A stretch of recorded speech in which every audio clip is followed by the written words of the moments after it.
तो मैंने आपको इसमें बताया था कि भाई दो एक स्पीशीज बताई थी, एक राइजोफोरा बताई थी, एक एविसीनिया बताई थी। राइजोफोरा में स्टिल्ट रूट होता है, मैंने आपको दिखाया था पिछले बार स्टिल्ट रूट।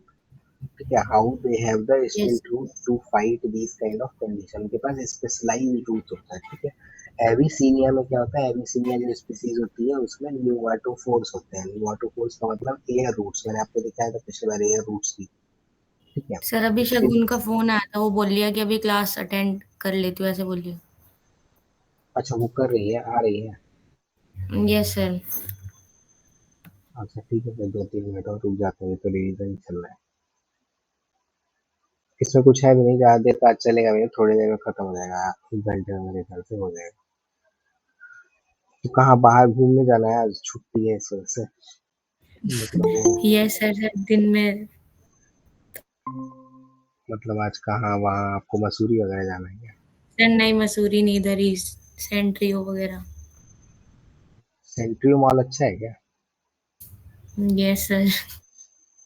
सेंट्रियो तो आपके कॉलेज, गुडवाई, तो सेंट्रियो तो आपके कॉलेज से बहुत दूर है।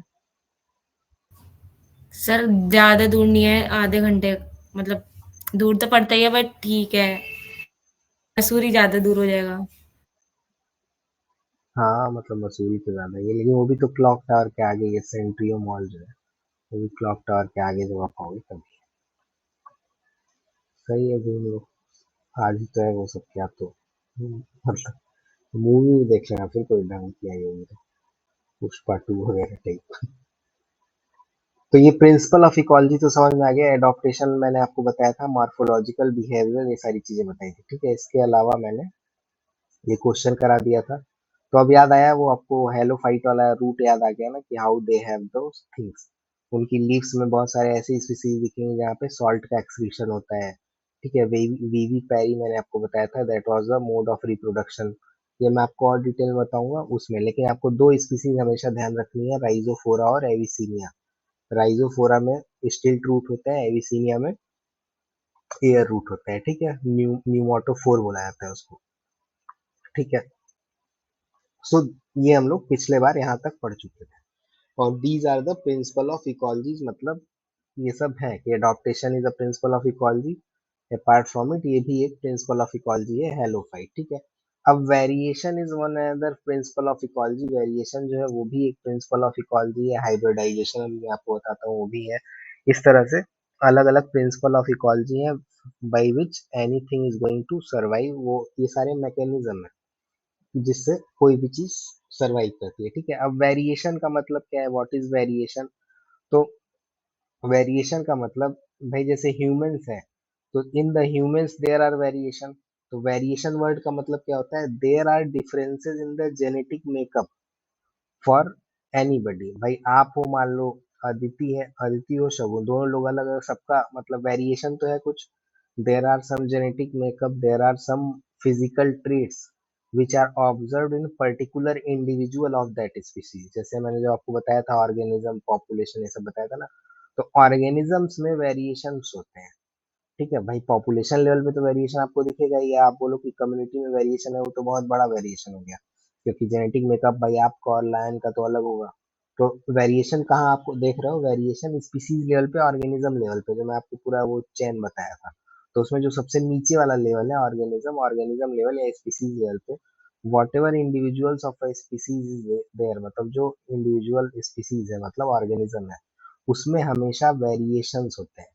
ठीक है, वेरिएशंस होते हैं because the differences are depend on the genetics. तो इस वजह से कुछ कुछ फैक्टर होते हैं, जेनेटिक फैक्टर होंगे, इन्वायरमेंटल फैक्टर होंगे, कुछ जियोग्राफिकल फैक्टर होंगे, जिसकी वजह से वेरिएशंस हमेशा होंगे। ठीक है। अब जैसे भाई जीन अगर वेरी करेगा तो कैसा होगा, भाई जैसे आप देखोगे कि इधर के लोगों का बाल मान लो काला है, आप ऊपर जाओगे मतलब यूरोप वगैरह में, तो उनके बाल का कलर थोड़ा सा अलग है, होता है ना, स्किन का कलर अलग होता है, हेयर का कलर अलग होता है, लोगों के आईज का कलर होता है, किसी की ब्लू होती है, किसी की थोड़ी सी ब्राउन होती है, किसी की डार्क कलर होती है। So these are the genetic variation in a particular species. ठीक है। इसी तरह मतलब अदर फैक्टर क्या हो सकता है, mutation can also be a factor for the variation. तो वेरिएशन में ही mutation can be another factor, ये वेरिएशन का कॉज, तो जीन तो एक कॉज है ही, अब जीन का म्यूटेशन भी एक कॉज हो सकता है वेरिएशन का। तो जीन का म्यूटेशन मतलब कि भाई जैसे डीएनए के सीक्वेंस होते हैं, डीएनए के सीक्वेंस डिटरमाइन करते हैं कि भाई किस तरह का ट्रेट या किस तरह का आपका बिहेवियर होगा या कैसा आपका जेनेटिक मेकअप होगा, सब कुछ वो डिटरमाइन करता है। If that DNA sequence is getting mutated by various reason, बहुत सारे रीजन होते हैं जेनेटिक डीएनए सीक्वेंस को म्यूटेट म्यूटेट होने के, मतलब बहुत सारे रीजन होते हैं वो। जैसे मान लो भाई यूवी रेज, अगर यूवी रेज का बहुत ज्यादा एक्सपोजर हो जाए किसी स्पीसीज पे, तो उसका डीएनए सीक्वेंस चेंज हो सकता है। इसके अलावा बहुत सारे और भी रीजन होते हैं, लेकिन इस तरह से म्यूटेट हो जाता है। तो अगर जीन का म्यूटेशन हो गया, ठीक है, so it will cause something else. ठीक है, जैसे बोला जाता है भाई, जैसे आप देखोगे कभी कभी कि लोगों के स्किन का कलर जो होता है वो क्या होता है, किसी का काला होगा, किसी का सफेद होगा। इसी तरह आप किसी लॉयन वायन में देखोगे तो सबके स्किन का अलग अलग वो होता है। तो उसमें क्या होता है, एक मेलानिन करके होता है, मेलानिन का प्रोडक्शन किसी में ज्यादा होगा, किसी में कम होगा। अगर आप जब देखोगे उस स्पीसीज लेवल पे, तो मेलानिन डिटरमाइन करता है कि कितना ब्लैक स्किन होगा। ठीक है, मतलब कितनी कौन काला ज्यादा होगा, गोरा ज्यादा होगा, या जो भी है मतलब। तो ह्यूमंस में तो उतना वो नहीं होता है, बहुत ज्यादा आपको चेंजेस नहीं दिखेगा कि एकदम काला गोरा एकदम पूरा दिखने लगे, कम ही दिखता है। उसमें दिखेगा आपको, मतलब अलग स्पीसीज में। तो मेलानिन करके होता है, आपको कभी पढ़ना होगा तो पढ़ना है मेलानिन के बारे में, या मैं भी बता देता हूँ मेलानिन के बारे में। तो मेलानिन का प्रोडक्शन होता है, तो अगर जैसे जीन अगर म्यूटेट किया तो मेलानिन जो प्रोडक्शन है वो कम होगा या ज्यादा होगा, that will cause those things। ठीक है, among the individual। तो इसका मतलब म्यूटेशन भी हो सकता है, that will also will be a causing factor for the variation। इसके अलावा इन्वायरमेंट भी एक फैक्टर है जिसके वजह से वेरिएशन हो सकता है। इन्वायरमेंट जैसे मान लो पीपल जो है, इन्वायरमेंट जैसे जो कोल्डर क्लाइमेट में रह रहे हैं, तो आप देखोगे उनके स्किन का टोन जो है दैट इज लाइटर, और हम लोग ट्रॉपिकल रीजन में रह रहे हैं, हमारे स्किन का टोन डार्कर है। तो क्यों ऐसा है, मतलब क्यों ऐसा है कि भाई उधर के लोगों का ये, अगर इन्वायरमेंटल फैक्टर आप देखना चाहो तो क्यों ऐसा है, मतलब क्या सोचते हो ऐसा क्यों है? अदिति, आपको क्या लगता है कि भाई बाहर के लोग जो है वो ज्यादा गोरे होते हैं जो कोल्डर क्लाइमेट में है, उनकी स्किन का कलर जो है वो काफी लाइट होता है, हमारे साइड के स्किन का कलर, मतलब जैसे हमारे यहाँ जो गोरा भी होगा उसके भी स्किन का कलर थोड़ा सा डार्कर साइड पे होगा, वहां पे लाइटर स्किन में होगा। जो भी मान लो जो भी इधर गोरा है और उधर गोरा है, अगर आप गोरे में ही कंपेयर करो, तो ऐसा क्या होता है, how the environment factor is going to affect those things।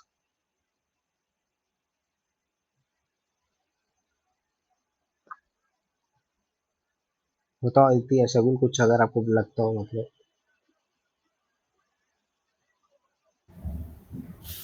Sir, UV radiation can be a cause.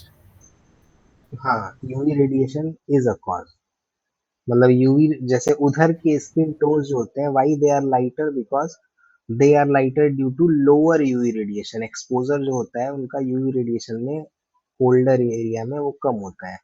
Tropical में क्योंकि भाई बहुत सनलाइट का इफेक्ट ज्यादा है इधर, तो यूवी रेडिएशन का वो ज्यादा होगा। ठीक है, तो जब भी आप देखो क्रीम आती है ना इधर जो भी, they will be focusing on the anti tanning waning, जो भी इधर क्रीम आती है वो सब इसी सब पे फोकस करते हैं कि भाई यूवी रेडिएशन से बच जाएगा और ये हो जाएगा हो जाएगा। तो mostly it is a environmental factor which is making the variation in the physical appearance. ठीक है, तो ये समझ में आ रहा है। So these are the factor which is the variation. तो वेरिएशन समझ में आ गया ना, कि हो सकता है वो जेनेटिक मेकअप के में डिफरेंस हो तो भी वेरिएशन हो सकता है। हो सकता हो फिजिकल ट्रेट्स, फिजिकल ट्रेट्स मतलब कोई काला है कोई गोला है, वो तो मतलब काइंड ऑफ स्किन उसकी सेम है, लेकिन जस्ट थोड़ा सा ब्लीक सा चेंज है, फिजिकल ट्रेट्स उसके अलग अलग है। ठीक है, जेनेटिक मेकअप तो एकदम अलग हो जाता है, जेनेटिक मेकअप तो आप समझ ही रहे हो। अब उसमें म्यूटेशन भी हो सकता है, इन्वायरमेंटल फैक्टर्स भी हो सकते हैं, ये सारी चीजें। इवन जियोग्राफिकल बैरियर जो होता है वो भी काम करता है। जैसे मान लो कोई भाई माउंटेन के उस तरफ रहता है, कोई माउंटेन के इस तरफ रहता है, ठीक है, that will also lead to some reproductive isolation. ठीक है, मतलब जैसे अभी आप नीचे पढ़ोगे, एक होता है स्पेशिएशन। स्पेशिएशन का मतलब, जैसे मैं बोलूं कि भाई ऑस्ट्रेलिया की कोई स्पीसीज है, स्पेशिएशन का मतलब there are some barrier within particular species, मतलब दो स्पीसीज है मान लो, उसके बीच में कोई बैरियर है। That barrier is leading to the isolation of those species. अब जब आइसोलेशन हो रहा है तो क्या हो रहा है, एक रिप्रोडक्शन नहीं होगा, मतलब मेटिंग नहीं होगा उन स्पीसीज का, तो जो ऑफ स्प्रिंग्स होंगे they will be genetically diverse. ठीक है। अब भाई जैसे इंडिया चाइना से कोई लड़की लाके इधर शादी नहीं कर रहा है ना, तो भाई चाइना की लड़की की शादी नहीं हो रही है, इधर इंडिया वाले जाके उधर ऐसा तो कम हो रहा है। सो दैट इज अ वो क्या है, माउंटेन जियोग्राफिकल बैरियर है।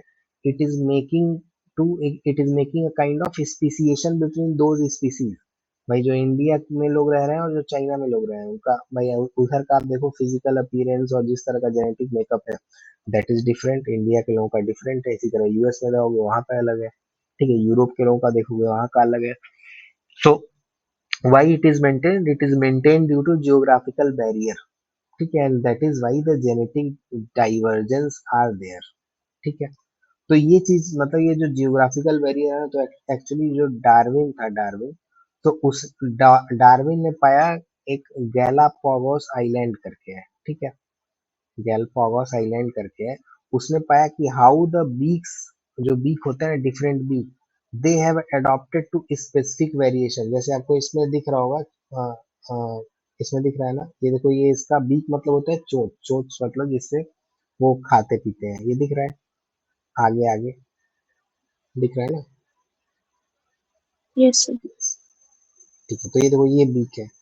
अब इफ समवन इज, ऐसा मान लो कोई इंसेक्ट को खाने वाला वो है, तो this is adaptive radiation. Adaptive radiation in the sense मतलब, तो वो आइलैंड का नाम आप लिख लो अगर लिखना चाहो तो, GALAPAGOS। ठीक है,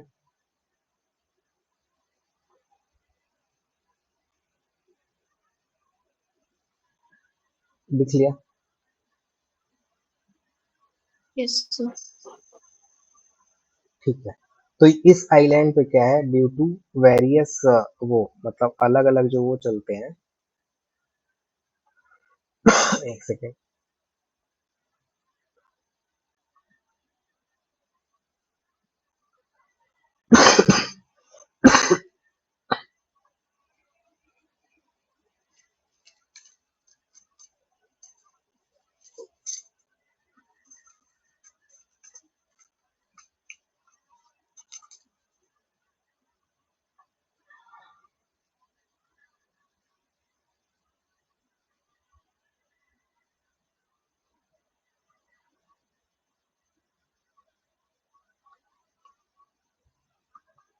हाँ, तो थोड़ी खांसी है।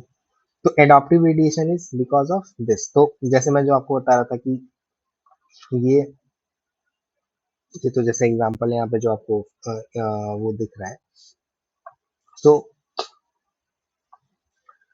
बीक का वेरिएशन होता है। ठीक है, जैसे मान लो कोई हार्ड सीट पे कोई कुछ खा रहा है तो उसकी बीक क्या होगी, वो लार्ज होगी, बड़ी होगी, स्ट्रांग होगी। ठीक है, if someone is probing on the insect तो उसकी बीक क्या होगी, थोड़ी नैरो होगी। तो ये जो डिजाइंस है, these designs of the beak is called, मतलब it is example of the adaptive radiation.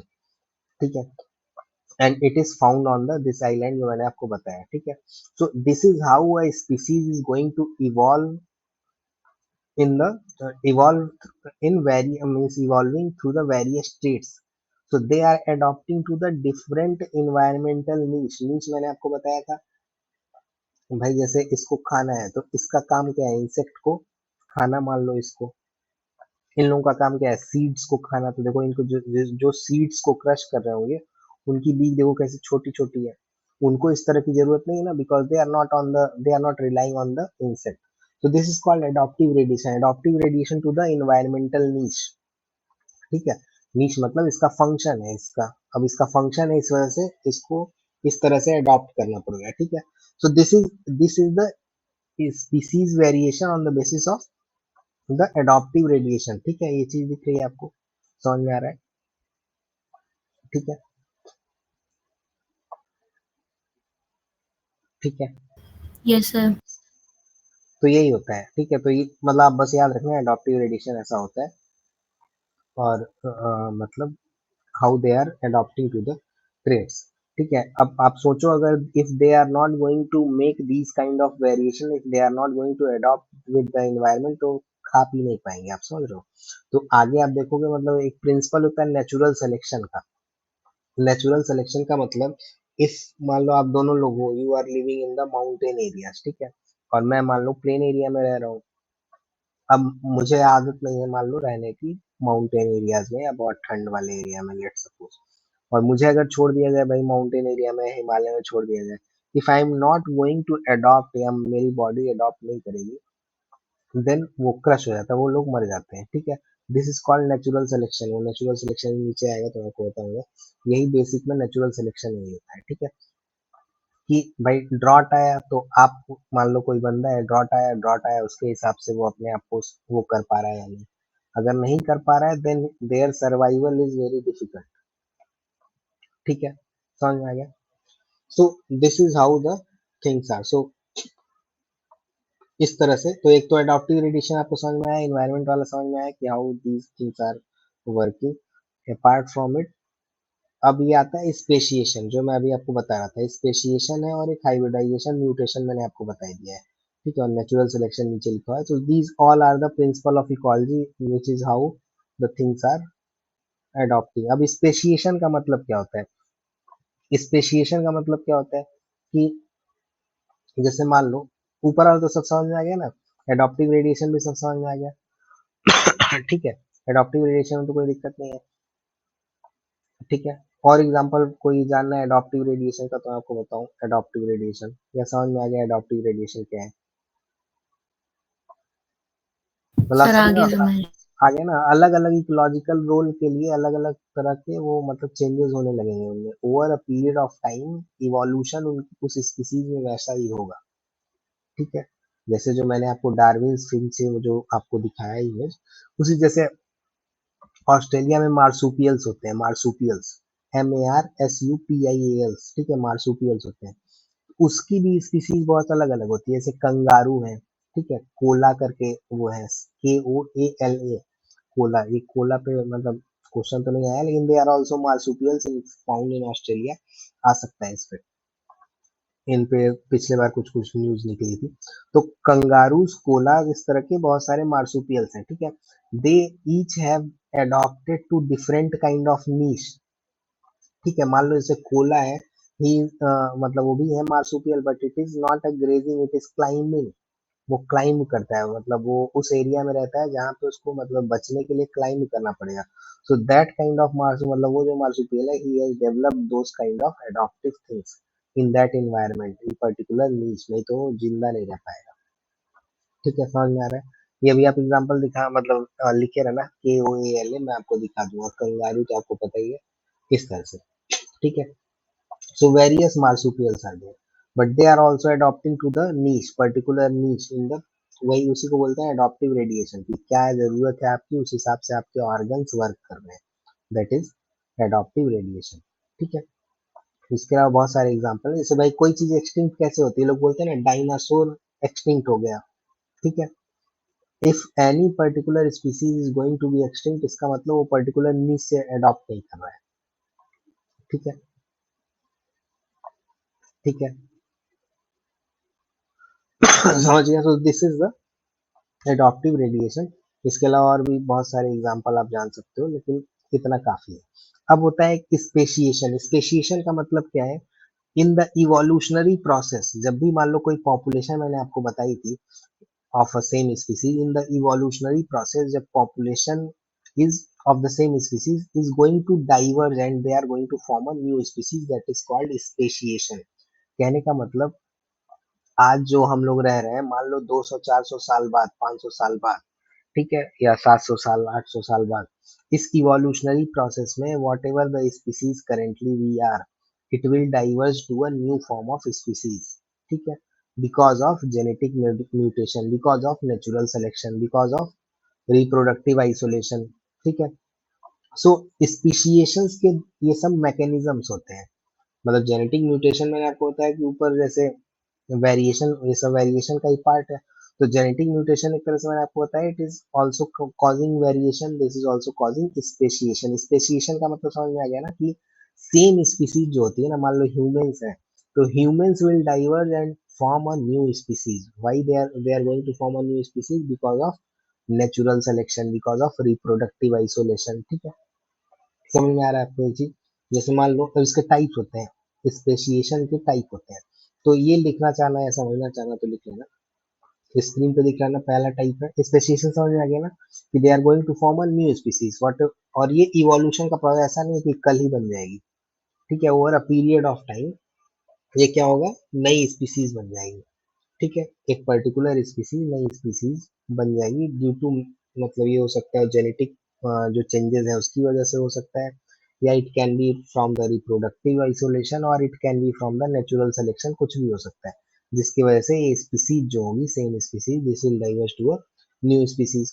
अब एलोपैट्रिक स्पेसिएशन क्या होता है? एलोपैट्रिक स्पेसिएशन का मतलब it is happening kind of, मान लो एक पॉपुलेशन है एक स्पीसीज की. ठीक है, if the population is geographically separated, तो जो फिजिकल बैरियर है ना, जैसे माउंटेन है, रिवर है, ओशन है, that will prevent the gene flow from one population to the other population.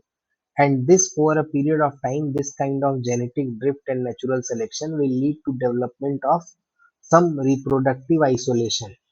ठीक है, आप समझ रहे हो? तो इस, तो even if you are going to remove that physical barrier, वो एलोपैट्रिक स्पेसिएशन रहेगा ही. ठीक है, आप समझ में आ रहा है? तो एलोपैट्रिक स्पेसिएशन का एक लाइन में मतलब क्या हुआ, जियोग्राफिकल आइसोलेशन कर दिया जाए स्पीसीज का. मान लो पॉपुलेशन ऑफ स्पीसीज है, if they are geographically separated.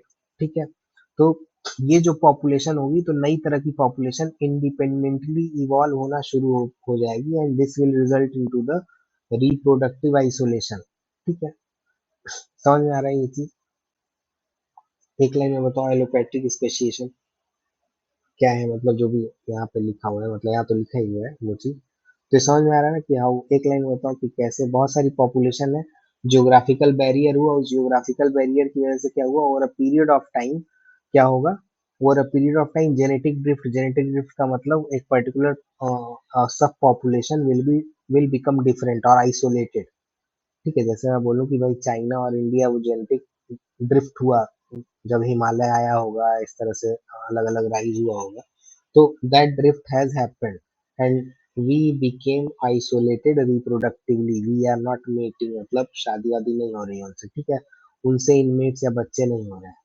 ठीक है, मतलब they know longer in breed. तो इट इज, मतलब ये जनरली ह्यूमन वगैरह पे तो ठीक है अप्लाई होता ही है, लेकिन ये जनरली उस पर अप्लाई होता है ऑन द, वही एनवायरमेंट में जनरली स्पीसीज पे अप्लाई होता है. तो समझ में आ गया एलोपैट्रिक स्पेसिएशन का मतलब?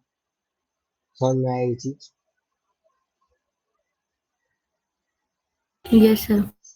देखो जैसे ये है ना, यहाँ पे देखो, ये बीच में एक मान लो वो आ गया, स्पीसीज सेम है, दिख रही है स्पीसीज, देखो ये सब जो स्पीसीज है ये सेम है. ठीक है, so if some geographical isolation is there, there will be genetic drift. इनका जीन अलग हो जाएगा, इनका जीन अलग हो जाएगा over a period of time. Why the gene is becoming different? Because this species is not in mating with or reproduct, मतलब वो नहीं हो रहा है, they are not making inbreed with this. ठीक है, तो जब इनब्रीड नहीं हो रहा है तो भाई इनके ऑफ स्प्रिंग्स जो होंगे वो अलग अलग होंगे. So over a period of time इस तरह से पॉपुलेशन अलग अलग हो जाती है, because they are not no longer interbreeding. तो देख रहे हो इसका कलर कुछ और हो जाएगा, इसका कलर देखो कुछ गाढ़ा हो गया है. ठीक है, so this is the genetic drift because of geographic isolation. ठीक है, समझ में आ गया? सो इसको हमेशा याद रखना, जियोग्राफी का कभी कभी एक लाइन में पूछ देता है, तो पूछा नहीं पूछ सकता है. तो इसको बोलते हैं एलोपैट्रिक स्पेसिएशन. ये स्पेसिएशन का एक टाइप है allopatric, which is on the basis of the geographic isolation. उसकी वजह से क्या हो रहा है, इंटरब्रीडिंग नहीं हो रही है, because the population are separated. This is called genetic drift. अलग अलग जीन्स जो है due to the geography it is, मतलब एट अ डिफरेंट पार्ट, मतलब थोड़ा वो है. ठीक है, जैसे इसमें आपको एक एग्जांपल लिखा हुआ है, मसाई जिराफ का एग्जांपल लिखा हुआ है. ठीक है, तो ये जो जिराफ है they are separated by the एक मतलब जॉर्जी रिफ्ट करके है. ठीक है, ग्रीगोरी रिफ्ट करके तंजानिया और केन्या में. तो ग्रीगारी रिफ्ट का मतलब क्या होता है, जब आप पढ़ोगे जियोग्राफी में, तो लिख लेना ये वर्ड रिफ्ट, तो अभी मैं आपको दिखा दूंगा how the rift valleys form होती है, ठीक है, because of the plate tectonic movement. जब आप उसमें पढ़ोगे क्या नाम है ज्योग्राफी में, there are rift valleys which are formed. So उस रिफ्ट वैली की वजह से, रिफ्ट वैली का फॉर्म होना मतलब it is a geographical condition. So this geographical condition in Tanzania and Kenya is preventing the interbreeding and the genetic exchange for over 1,000 years। ठीक है, समझ रहे हो। इस वजह से ये जो मसाई जिराफ है, इनकी अलग अलग तरह की स्पीसीज आपको दिखती है। समझ में आ गया। तंजानिया और केन्या में आपको अलग अलग स्पीसीज दिखेगी मसाई जिराफ की, because because interbreeding and genetic exchange has not happened from the 1,000 years because of the rift, जी ग्रीगोरी रिफ्ट करके है उसकी वजह से, ठीक है, जो यहाँ लिखा हुआ है। Yes sir. तो बस ऐसा ही होता है। तो इसको क्या बोलते हैं, ये सबको इसको क्या बोलते हैं, एलोपैट्रिक, एलोपैट्रिक, ठीक है, ये एलोपैट्रिक स्पेसिएशन है। समझ में आ गया। अब दूसरे तरह का एक्सपेशिएशन क्या है, पैरापैट्रिक स्पेसिएशन, ठीक है, जो आपको दिख रहा है पैरापैट्रिक स्पेसिएशन। तो पैरापैट्रिक स्पेसिएशन का मतलब क्या है, पैरापैट्रिक स्पेसिएशन का मतलब कि geographical isolation is partial. Parapatric speciation का मतलब कि मान लो पॉपुलेशंस है and they are not completely separated by the physical barriers, मतलब ऐसा नहीं है कि एकदम कंप्लीटली सेपरेटेड है, लिमिटेड जीन फ्लो हो रहा है उन पॉपुलेशन के बीच में, ठीक है, लिमिटेड जीन फ्लो उन पॉपुलेशन के बीच में हो रहा है, but there are not complete transfer of the gene, ठीक है। तो एक काइंड ऑफ हाइब्रिड जोन होता है उनके बीच में। जैसे मान लो कोई प्लांट है, certain plant species if they are going along the gradient of the soil type, मान लो एसिडिक और एल्कलाइन है, दो आप ऐसा समझ के चलो कि एक धरती, मतलब एक धरती है मान लो, मतलब अपना वो है, उस पे जस्ट ऐसा सोचो कि एक बगल में एसिडिक सॉइल है, जस्ट बगल में अल्कलाइन सॉइल है। तो इट इज नॉट, मतलब इतना ज्यादा सेपरेट नहीं है, फिजिकल सेपरेशन उतना ज्यादा नहीं है।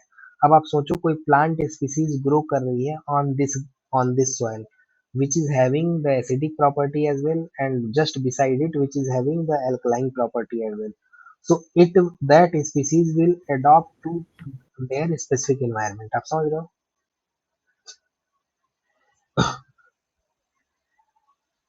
समझ में आया थोड़ा बहुत। Yes sir. बताओ एक बार एक लाइन में कि क्या है। सर हाँ हाँ हाँ। सर एक बार ये थोड़ा सा एक और बार बता दो, थोड़ा सा समझ नहीं आया। अच्छा ये वाला पैरापैट्रिक वाला,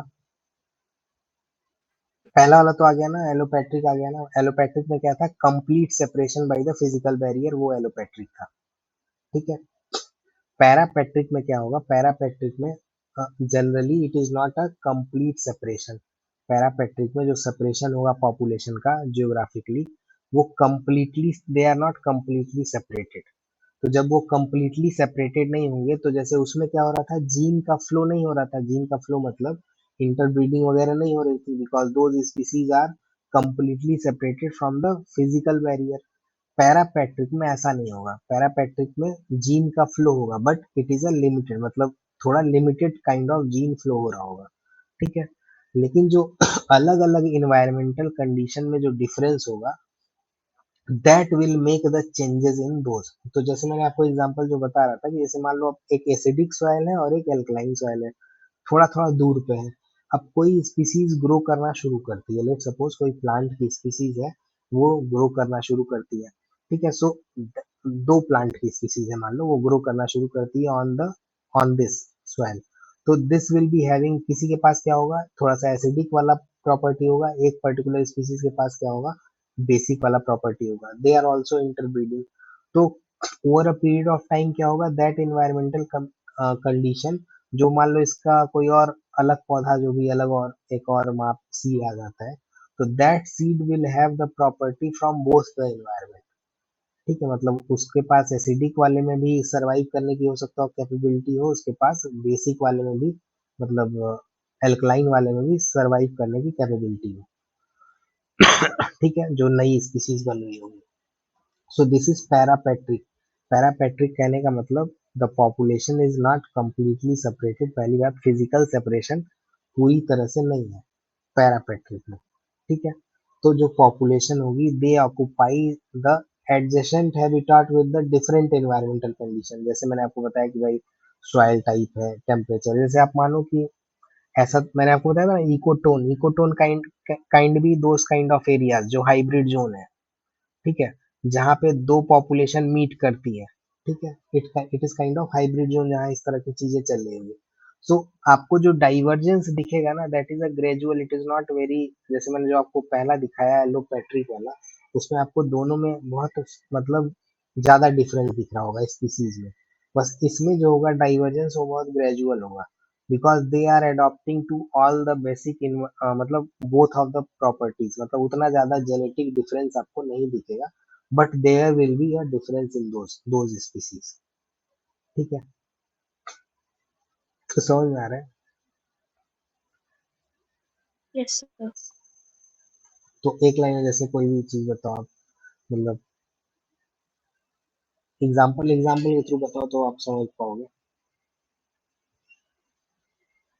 सर जो पैरापेटिक स्पीशीज उसमें होता है, जो स्पीशीज होती है वो कम्प्लीटली सेपरेट नहीं होती है, वो हैबिटेट हम्म और बेसिक दोनों चीजें सर्वाइव कर सकती है, और जो पॉपुलेशन है वो डिफरेंट डिफरेंट हैबिटेट को ऑक्यूपाई कर सकती है, डिफरेंट इकोसिस्टम में सर्वाइव कर सकती है। तो एग्जाम्पल जैसे मैंने आपको बताया प्लांट वाला, उस तरह से बताओ आप एग्जाम्पल की तरह।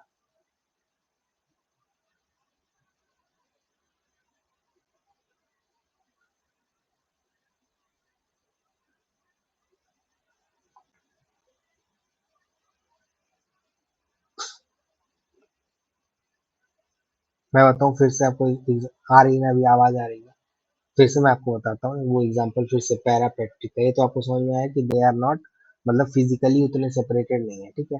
इसका मतलब limited kind of interbreeding is there. तो limited kind of interbreeding is there, then some species will be evolve, मतलब कोई स्पीसीज उसकी बनेगी जो ऑफस्प्रिंग होगी, जो वो एक कुछ तो पर्टिकुलर कैरेक्टर रख रही होगी, ठीक है। अब आप ध्यान से सुनना, मतलब समझ के चलना कि कैसे पैरापेट्रिक हो रहा है। तो मैंने आपको बताया कि भाई मान लो दो तरह के प्लांट स्पीसीज हैं, दो या चार पांच जो भी मान लो आप, ठीक है। मैं आपको दो बता रहा हूँ ताकि आप वो इंटरब्रीडिंग देख पाओ। तो प्लांट स्पीसीज हैं, they are growing along soil types, और सॉइल टाइप्स कौन से हैं? दोनों सॉइल टाइप्स हैं, एसिडिक भी है और एल्कलाइन भी है, ठीक है। अब अब मान लो प्लांट्स जो होंगे, जो स्पीसीज होगी, कोई पर्टिकुलर प्लांट होगा, plants which is developing in the acidic soil, that will be having the traits of that acidic soil, ठीक है। मतलब वो हो सकता हो हाई चीजों, high concentration of the salt को टॉलरेट कर पाता हो, या उसके हिसाब से जो भी एसिडिक सॉइल में कोई पौधा अगर उगता है, तो उस पौधे में क्या ट्रेट्स होने चाहिए, वो ट्रेट्स इसमें आ जाएंगे, समझ रहे हो आप। सिमिलरली जो बगल में प्लांट है, वो प्लांट कैसा है? वो एल्कलाइन सॉइल में डेवलप हो रहा है। तो जब वो पैदा हो रहा होगा, तो एल्कलाइन सॉइल में क्या क्या, एल्कलाइन सॉइल वाले पौधे के पास क्या क्या ट्रेट्स होने चाहिए, वो उसमें आ जाएगा, ठीक है। समझ रहे हो आप। अब over a period of time, जब भाई इन ब्रीडिंग तो लिमिटेड जीन फ्लो तो इसमें है ही, over a period of time ये जो एडॉप्टेशन जो इन लोगों ने डेवलप किया है, दीज प्लांट्स, ठीक है, दे विल बी आइसोलेटेड, ठीक है। Over a period of time ये लोग आइसोलेट हो जाएंगे, but they will be having the both property, मतलब थोड़ा थोड़ा प्रॉपर्टी उसका भी रहेगा, थोड़ा थोड़ा प्रॉपर्टी इसका भी रहेगा। आप समझ रहे हो जैसे होता क्या है, ऐसे मतलब मान लो माइंस है ना, माइंस, जो माइंस होती है अलग अलग एरियाज में, उड़ीसा वगैरह और इधर उधर, वहां पे कुछ ऐसी ग्रास स्पीसीज होती है which are growing near mines, ठीक है। They adopt heavy metal concentration in the soil, जो हैवी मेटल कंसंट्रेशन, वहां पे तो मेटल कंसंट्रेशन ज्यादा होती है सॉइल्स में। So those kind of grass species are adopting those conditions, ठीक है। उसके एडजेसेंट पॉपुलेशन जो है, मतलब मान लो बगल वाली पॉपुलेशन जो है ऑफ द ग्रास, वो अनकंटामिनेटेड सॉइल है, वहां पे कोई पर्टिकुलर हैवी मेटल का कंसंट्रेशन वगैरह नहीं है।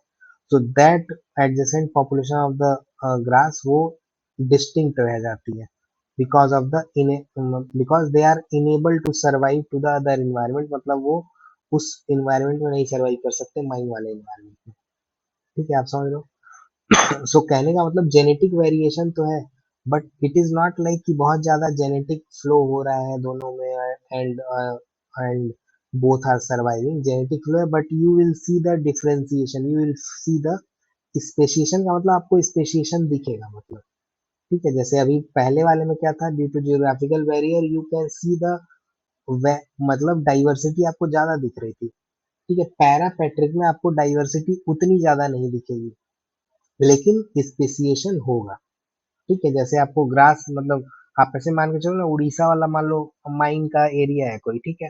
उस माइन के एरिया में कुछ ग्रास हो रही होगी, वो ग्रास और जस्ट उसके बगल में जो ग्रास हो रही है, there is no physical differentiation in those.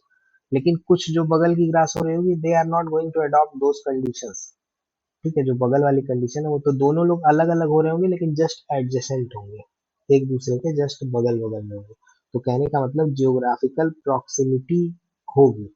So geographical proximity की वजह से ओकेजनल इंटरब्रीडिंग भी होगी उस स्पीसीज में, ठीक है। But it is not like that कि वो इंटरब्रीडिंग कोई नई कोई नई स्पीसीज को वो दे देगी जो हर चीज में वो करने लगेगी, मतलब हर चीज को अडॉप्ट करने लगेगी, ठीक है। समझ में आया थोड़ा बहुत, मतलब दिख रहा है ना, पिक्चराइज हो रहा है चीजें।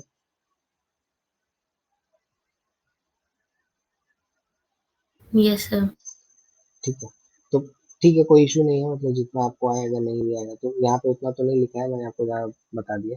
लेकिन पैरापेट्रिक स्पेसिएशन का मतलब यही है, ये मतलब ओनली पार्शियल, मतलब उतना जियोग्राफिकल बैरियर नहीं। आप देखो ना, इसमें जियोग्राफिकल बैरियर ज्यादा था, तो जियोग्राफिकल बैरियर ज्यादा था, तो ये जो स्पीसीज है और ये जो स्पीसीज है, ये लोग कभी मिल नहीं रहे होंगे आपके, मतलब कोई इंटरब्रीडिंग होगी नहीं, तो कुछ भी होगा नहीं, ठीक है। नथिंग विल हैपन, इनका कुछ अलग ही चल रहा होगा, इनका कुछ अलग ही चल रहा होगा। लेकिन आप सोचो कि एक माइन एरिया है यहाँ पे, इसके बगल में दो ग्रास है, ये मान लो एक ग्रास है, एक ग्रास है, तो इंटरब्रीडिंग, लिमिटेड इंटरब्रीडिंग होगी पैट्री इसमें पैरापेट्रिक में, तो some species will be there which is going to adopt both the condition. लेकिन अभी भी आपको ये वेरिएशन दिख रहा होगा, जेनेटिक वेरिएशन, ठीक है। ये वाली ग्रास जो होगी, ये ग्रास क्या होगी, माइन वाली होगी, ये ग्रास क्या होगी, which is not going to adopt the mine. Some of them will be due to interbreeding, some of them may evolve over a period of time who can have the property of both, ठीक है, जिसमें ये दोनों को सह जाए, मतलब दोनों की जो वो है चेंजेस उसको अडॉप्ट कर जाए, इस तरह की ये चीजें आएंगी इसमें, ठीक है। लेकिन इसमें ऐसा कुछ नहीं हो रहा होगा, तो ये समझ में आ गया, ये आप ऐसे इस डायग्राम से थोड़ा सा याद रख सकते हो ये चीज, और एग्जाम्पल हमेशा ध्यान रखना, वो वाला वो पहला वाला छोड़ दो, प्लांट वाला, वही प्लांट वाला ही मैं वही बताने की कोशिश कर रहा था। आप ये मतलब माइन वाला याद रखो, ग्रास और माइन वाले से, तो आपको समझ में आएगा, ठीक है। एक्चुअली है स्पीसीज ऐसी, लेकिन वो बताने का कोई मतलब नहीं है, मतलब मतलब ऐसे एग्जांपल है विच यू कैन फाइंड, जैसे एक रिंग स्पीसीज होती है, ठीक है। कैलिफोर्निया के एरियाज में एक रिंग स्पीसीज होती है, तो they are those population are having a limited interbreeding as well, but at the end that population is also making a distinction, ठीक है। मतलब at the end they are also making a kind of distinction, भले उनके बीच में interbreeding है। So this is called parapatric speciation, ठीक है। समझ में आ गया ये चीज। अब आगे आते हैं बहुत ज्यादा नहीं है, मतलब इतना ही है पैरापेट्रिक में, ठीक है। समझ में आ गया। Yes sir. तो ये दो तरह का एक्सपेसिएशन समझ में आया। अब एक लास्ट स्पेसिएशन और होता है, ठीक है, वो है सिम्पेट्रिक,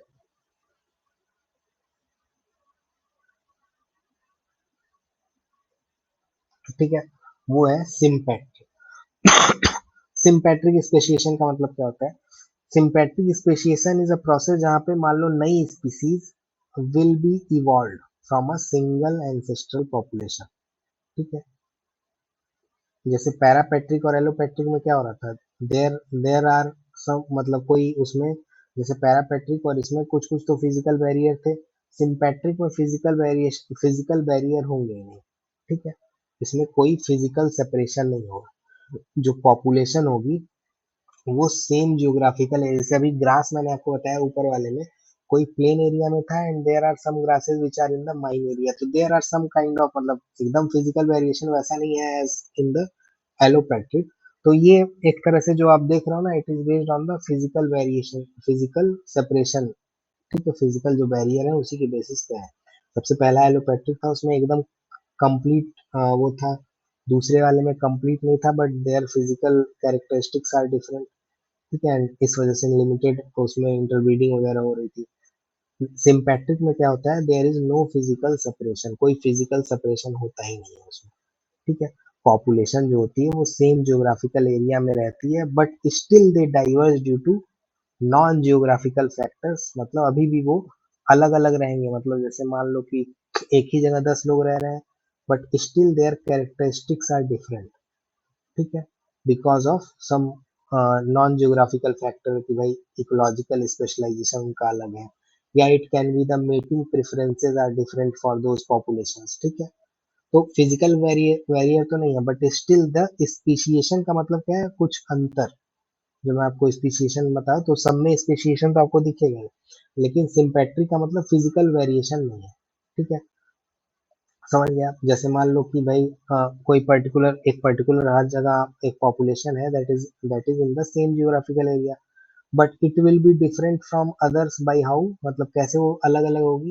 जैसे it can B genetically isolated, it can be on the basis of differences in the habitat preference और मेटिंग बिहेवियर। ठीक है, उसका हैबिटाट अलग हो सकता है, उसका मेटिंग बिहेवियर अलग हो सकता है। ठीक है, so this is the sympatric speciation. समझ रहे हो आप ये चीज? जैसे मान लो इसमें मतलब एग्जांपल अगर देखना चाहो, बहुत सारी फिश होती है, जानने की जरूरत नहीं है, लेकिन एक चिचलिड फिश करके होती है, चिचलिड फिश। ठीक है, तो चिचलिड फिश जो होती है वो लेक्स जो होते हैं ना, जैसे विक्टोरिया लेक होती है, एक विक्टोरिया लेक है, लिखना चाहो तो आप ये लिख लो, विक्टोरिया लेक और एक मलावी लेक। ठीक है, मलावी लेक और विक्टोरिया लेक, इसका आप लोकेशन देख रहे हैं एक बार उस पे, मैप पे।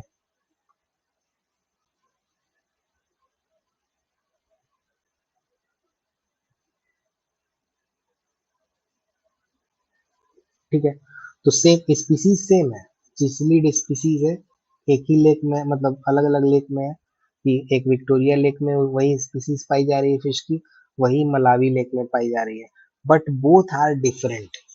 ठीक है, दोनों जो होंगे वो डिफरेंट होंगे, अलग अलग होंगे।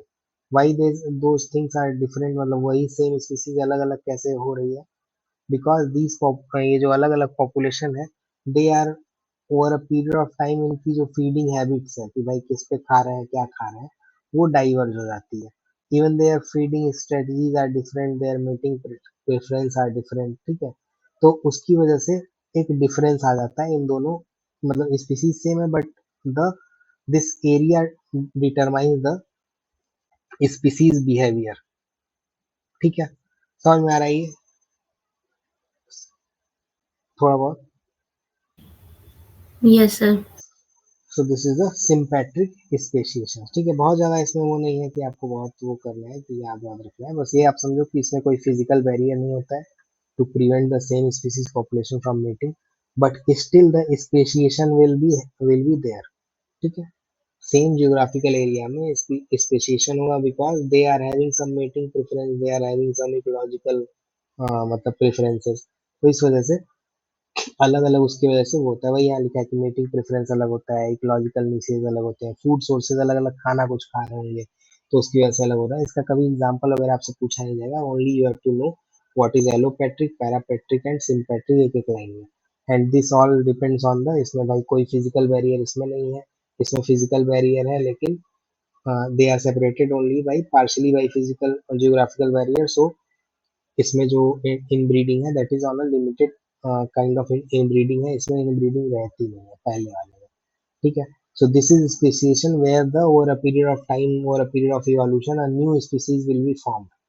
ठीक है, जैसे आपने इसमें देखा कि भाई ये जियोग्राफिकल बैरियर से एक नई स्पीसीज फॉर्म हो गई, इसमें आपने देखा है बीच वाली नई स्पीसीज फॉर्म हो रही है। ठीक है, तो ये सब ऐसा नहीं हुआ कि आज आज हुआ और कल फॉर्म हो गया, it is it is becoming over a period of time. ठीक है, बहुत बाद होगा। जैसे इसमें इसमें क्या होगा, जैसे मैंने आपको बताया कि अलग अलग, मतलब कोई फिजिकल बैरियर नहीं है, still the speciation is happening because of this selection preference, ecological niches. तो आज मान लो किसी पर्टिकुलर हैबिटाट, किसी पर्टिकुलर निशे के लिए वो काम कर रहे हैं, तो अब 1000 साल 2000 साल बाद उनकी स्पीसीज अलग हो जाएगी।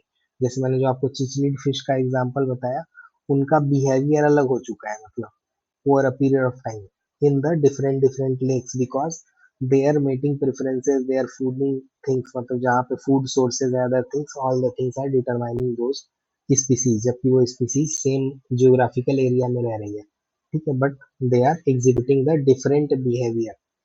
समझ में आ गया ये चीज? म्यूटेशन मैंने आपको बता दिया है कि म्यूटेशन क्या होता है, ठीक है, म्यूटेशन में दिक्कत नहीं है। और एग्जाम्पल बताओ या ठीक है?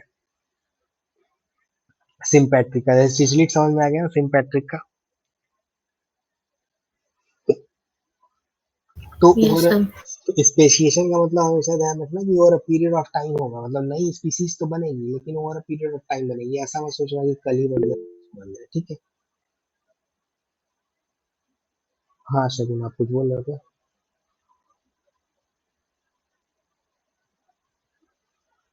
आप बोल रहे शगुन कुछ आप?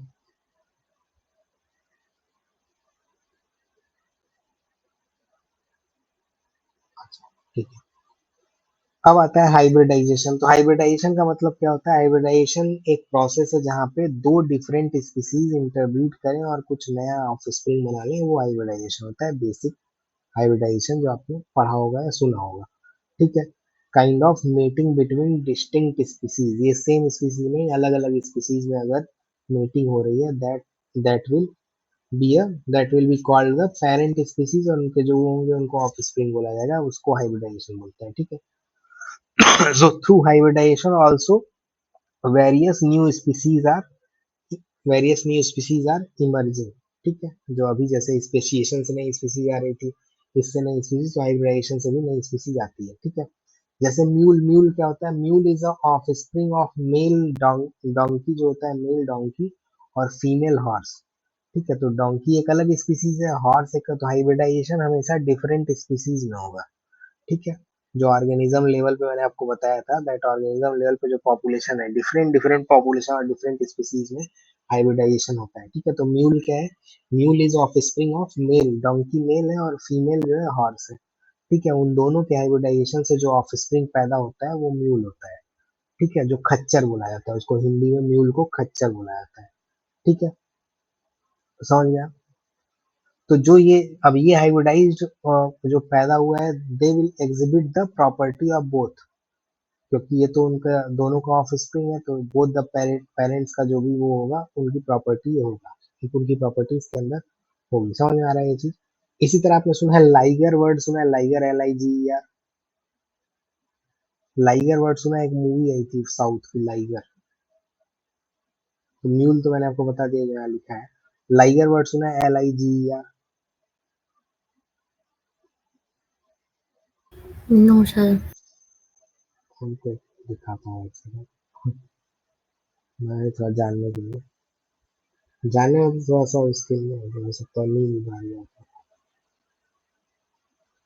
लाइगर मूवी आई थी, मतलब मैंने मूवी दिखाए थे, फिर आपको वो दिखाता हूँ।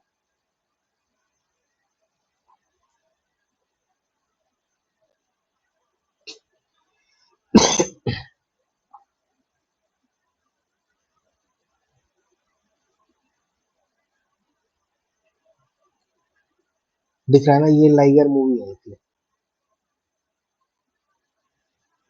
मतलब साउथ की मूवी है। तो लाइगर जो वर्ड है ना, it is a hybrid between male lion and female tiger. तो ये मूवी ये कहना चाह रही है कि ये जो लड़का जो पैदा हुआ है, इसके जो पापा थे वो लायन थे, और जो भाई इनकी मतलब मदर थी वो टाइगर थी, मतलब समझ रहे? And this is how they have grown. तो लाइगर स्पीसीज एक्चुअली होती है, जैसे म्यूल होता है ना, वैसे ही लाइगर स्पीसीज होती है, ठीक है। अब मैं आपको दिखाता हूँ लाइगर। देखो ये दिख रहा है, ये लाइगर है, जो लिखा है ना hybrid between a male lion and female tiger, ठीक है, दिख रहा है? समझ में आ गया? Yes sir. तो एक्चुअली मतलब जैसे जनरली क्या होगा भाई, टाइगर टाइग्रेस होगा, उससे ऑफ स्प्रिंग आने चाहिए, लायन लायनेस होगा, उससे ऑफ स्प्रिंग आने चाहिए, लेकिन जो लाइगर है वो मेल लायन है और टाइग्रेस का एक स्पीसीज ये आता है, ठीक है। तो इस तरह से मतलब, तो इसको बोलते हैं हाइब्रिडाइजेशन, ठीक है, तो उसी पे लोग मूवी बना डाले, मतलब जो भी दिमाग लगा के। ठीक है, तो समझ में आ गया हाइब्रिडाइजेशन, इसमें और तो कुछ जाना नहीं है। हाइब्रिडाइजेशन आपको मेरे ख्याल से बेसिक समझ में आ गया। इसके अलावा भी बहुत सारे एग्जांपल है। लाइगर म्यूल याद रखना, लाइगर तो मैंने दिखा दिया, आप लोग भूलोगे। इसके अलावा भी बहुत सारे एग्जांपल। हाइब्रिडाइजेशन आपको पौधों में ना बहुत इजीली दिख जाएगा, प्लांट स्पीसीज में हाइब्रिडाइजेशन आप बहुत आराम से देख पाओगे।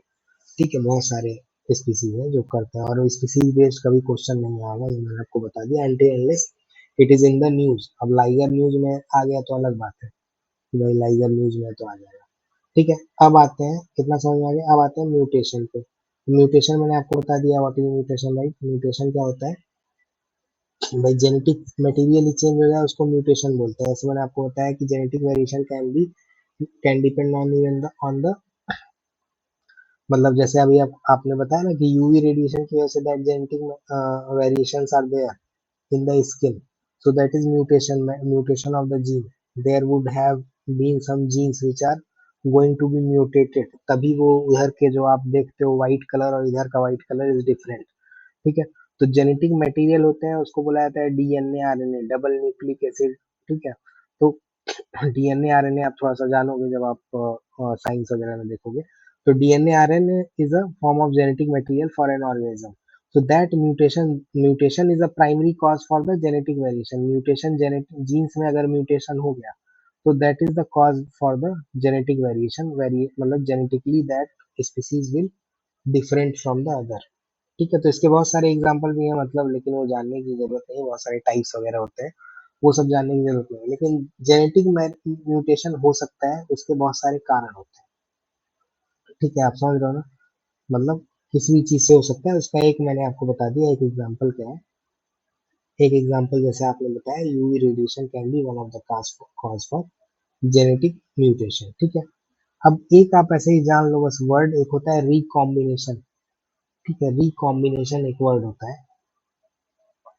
रिकॉम्बिनेशन में क्या होता है, खैर ये भी आपको उसमें जानने की जरूरत है। रिकॉम्बिनेशन इज ऑल्सो नॉट, मतलब इन्वायरमेंट से बहुत ज्यादा रिलेटेड नहीं है, तो रिकॉम्बिनेशन भी जानने की जरूरत है। लेकिन आपको जब उसमें देखोगे आप, जैसे बहुत सारे अलग अलग तरह के जो वो आते हैं ना, टीके आते हैं जो हमने लगवाया है, जैसे कोविड का टीका लगवाया, ऐसे अलग अलग। सो रिकॉम्बिनेंट डीएनए आपको दिखेगा उसमें। ठीक है, जैसे आपको दिखेगा उसमें कि भाई किस टेक्नोलॉजी पे बना है, तो वो डीएनए पे बना है कि आरएनए पे बना है। तो जैसे जो फाइजर का पहले वाला चल रहा था, फाइजर वाला, या जो पहले एक उसका चल रहा था ना जो बहुत तेज लोगों ने लगवाया, जो टीका था, that was based on the RNA, वो डीएनए पे नहीं था। ठीक है, लेकिन बहुत सारे टीके ऐसे थे which were based on the DNA. अब इस पे क्वेश्चन आ चुका है 2020 में, खैर, और वो करंट में था तो इस वजह से आया, मतलब करंट में अगर इतना आ रहा है तो आपको पता होना चाहिए, तो इस वजह से आया था कि which is on the basis of the DNA, और बहुत बेसिक लिखा हुआ है, ये पता लग जाएगा जब आप पढ़ो, अगर पढ़े हुए हो तो आपको पता लग जाएगा। तो वही मैं बोल रहा हूँ, उतना कॉम्प्लेक्स क्वेश्चन नहीं आता है कि आपको एकदम दिक्कत हो रही होगी। ठीक है, पकड़ने में।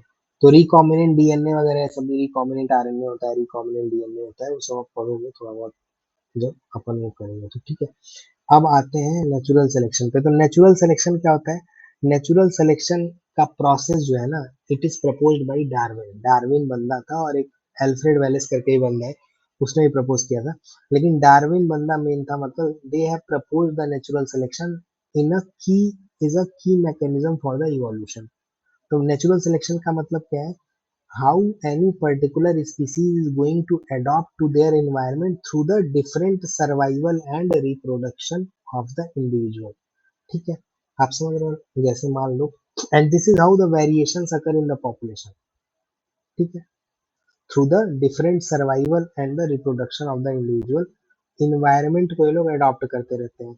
समझ रहे हो आप? ये चीज समझ रहे हो आप? Yes, sir. ठीक है, जैसे एग्जांपल मैं आपको बताऊं भाई, आपने देखा है एंटीबायोटिक रेजिस्टेंस, सुना है एंटीबायोटिक रेजिस्टेंस हो जाता है, तो आपको अलग अलग तरह का लोग दवा देते हैं, बैक्टीरिया जो होते हैं that is becoming antibiotic resistance, सुना है ऐसा? सुना यस है? सर।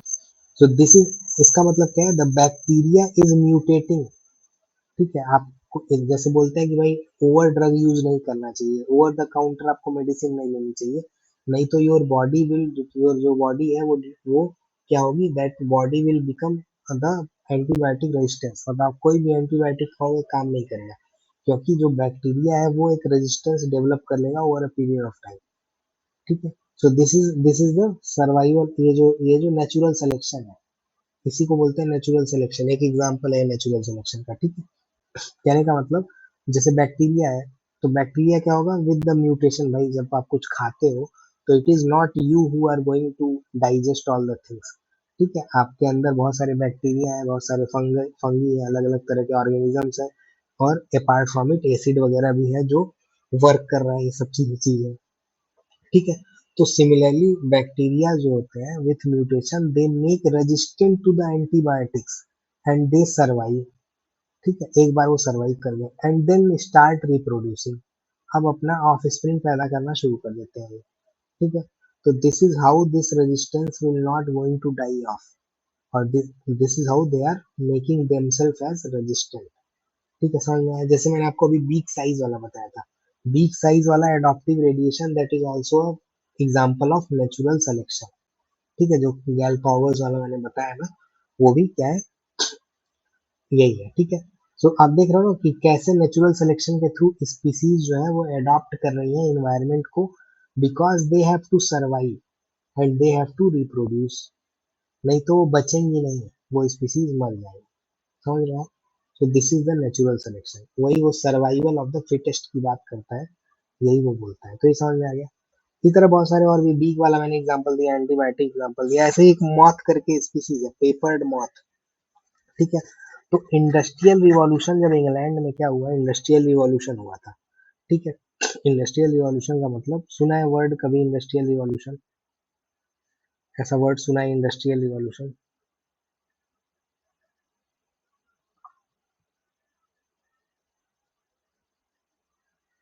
Yes sir. ठीक है, तो इंडस्ट्रियल रिवॉल्यूशन मतलब नहीं भी सुना होगा तो बहुत डरने की जरूरत नहीं है। तो इंडस्ट्रियल रिवॉल्यूशन के टाइम में क्या हुआ था, जब इंडस्ट्रियल रिवॉल्यूशन हुआ तो there were some moth species. ठीक है, तो जो डार्क कलर के मॉथ स्पीसीज थे वो बच गए, बिकॉज उनका कलर जो था वो डार्क था, तो इस वजह से they were not easily spotted by the predators. Predators का मतलब जो उनको खाने वाले थे, लेकिन जो लाइट कलर के मॉथ स्पीसीज थे उनको प्रीडेटर्स आराम से खा पी गए। ठीक है, तो ओवर अ जनरेशन, जब अब कई साल हो गए ना, उसको 200 साल हो गए, 200-300 साल हो गए, तो जो डार्कर वैरायटी अब ज्यादा कॉमन मिलती है वहां पे, जो पेपर्ड मॉथ की तो पेपर्ड मॉथ जो है, तो मैं आपको इसका दिखा देता हूँ वो, हाँ पिक्चर दिखा दूंगा पेपर्ड मॉथ का। तो इसकी दो स्पीसीज होती है। ठीक है, तो समझ में आ रहा है हाउ दे आर, ये कैसे वो कर रहे हैं, अपने आप को अडॉप्ट कर रहे हैं। ठीक है, समझ में आ गया। Now other thing is the evolution, तो ये समझ में आ गया। इसमें आपको अब आता है इवोल्यूशन और एक्सटिंक्शन, यही दो चीज लास्ट है, एक्सटिंक्शन लास्ट है। तो इवोल्यूशन क्या है, मतलब इस चैप्टर का लास्ट है। इवोल्यूशन का मतलब क्या है, इवोल्यूशन का मतलब भाई over various stages that genetic composition of the population over generation it is leading to diversity of the life form। ठीक है, तो evolution is a broader term, जो अभी तक आपने पढ़ा, adaptation, mutation, genetic drift, natural selection, all will come under the evolution. जैसे आदमी बंदर से आदमी बन गया, that comes under the evolution, but it includes natural selection, that must have included adoption, mutation, बहुत सारी चीजें उसके अंदर है। तो इवोल्यूशन एक जनरल टर्म है। ठीक है, समझ में आ रहा है evolution? Over a period of time जो भी चेंजेस हो रहे हैं उसको इवोल्यूशन बोला जाता है। डाइवर्सिटी ऑफ लाइफ फॉर्म आपको दिखेगी, but that evolution encompasses all those things what we have read till now in the principle of ecology.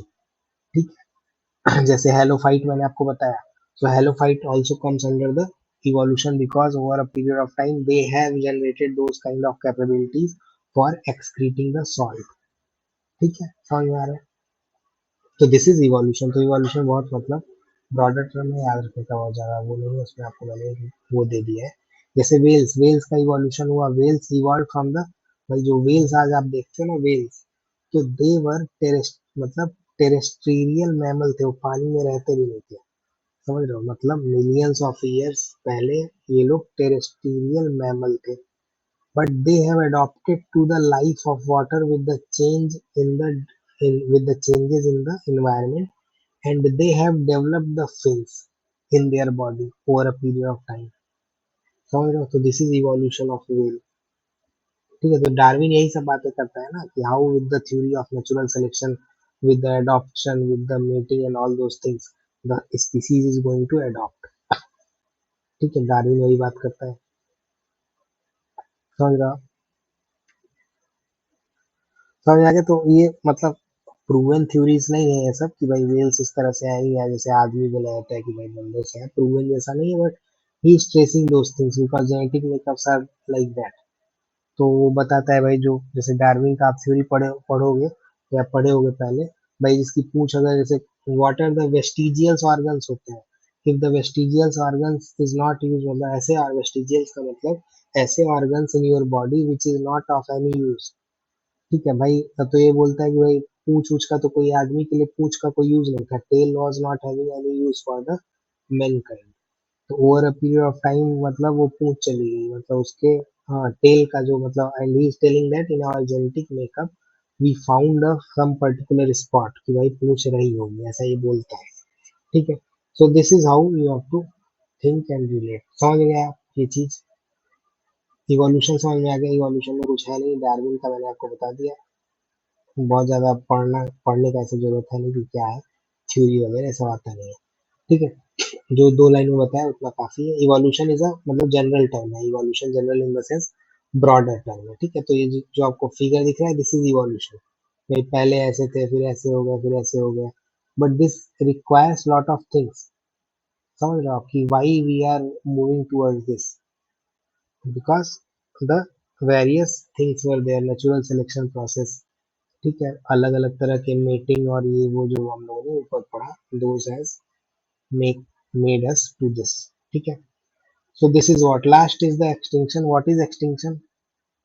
Extinction का मतलब कोई भी, एक्सटिंक्शन का मतलब क्या होता है, मैंने आपको बताया था, जैसे एक स्पीसीज के बारे में जब मैं आपको बता रहा था, जब हैबिटाट वगैरह के बारे में बता रहा था, why we are reading those things, because have to we have to maintain the we have to maintain the things so that a particular species can evolve over a period of time, it should not extinct। Extinct का मतलब ये disappear ना होने पाए, कोई भी species disappear अगर हो गई तो उसको बुलाया जाता है एक्सटिंक्शन। ठीक है, जैसे बोला जाता है ह्यूमन का एक्सटेंशन हो सकता है, तो हो ही सकता है, बहुत बाद में होगा, जब होगा पता नहीं, लेकिन various species are there which are going to be extinct. Why they are going to be extinct, मैंने आपको बताया था, ग्रेट इंडियन बस्टर बताया था ना वो species. So if you are not, if the people are encroaching in their environment, if the people are encroaching in their habitat, तो over a period of time ये स्पीसीज जो होगी वो क्या होगी, एक्सटिंक्ट हो जाएगी। ठीक है, इन्वायरमेंटल चेंजेस की वजह से, इस सब की वजह से दोज स्पीसीज विल एक्सटिंक्ट। तो एक्सटिंक्शन का मतलब, वर्ड का मतलब आपको समझ में आ गया ना, it obviously extinction will be caused by the environmental shift. जैसे बोल रहे हैं क्लाइमेट चेंज, मैंने आपको बताया था why the climate change is important, we have to curve the temperature of the earth, क्यों ऐसा जरूरी है, आपको बताया था कोरल विल बिकम एक्सटिंक्ट, जैसे बताया कोरल का हैबिटाट लॉस हो जाएगा, वो मर जाएंगे, कोई और मर जाएगा, इस तरह का बताया था ना ये सब। Yes sir. ठीक है, तो दीज आर द मतलब एक्सटिंक्शन का मतलब वही है। तो जैसे डोडो, डोडो बोला जाता है उसको, DODO, डोडो। ठीक है, मतलब एक तो मैंने आपको ग्रेट इंडियन बस्टर बताया, that is critically endangered, that is not extinct, मतलब वो अभी सरवाइव कर रहा है, हमको बचाने की जरूरत है। लेकिन डोडो एक पक्षी है, मतलब ठीक है, एक पक्षी है डोडो, था मतलब मॉरिशस में, that has become extinct in late 1600s due to overhunting and introduction of invasive species। तो इन्वेसिव स्पीसीज का मतलब समझते हैं, जैसे मान लो आप लोग हो, हम लोग हैं ह्यूमन स्पीसीज। अब इन्वेसिव स्पीसीज का मतलब जो कोविड-19 आया, that was a invasive species. अगर उसका हमने क्योर ना निकाला होता तो over a period of time we would have become extinct.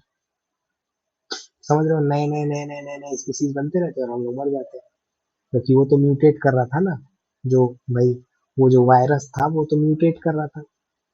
ठीक है, समझ में आ रहा है। Yes sir. ठीक है, तो अब मैं आपको डोडो की फोटो दिखा देता हूँ।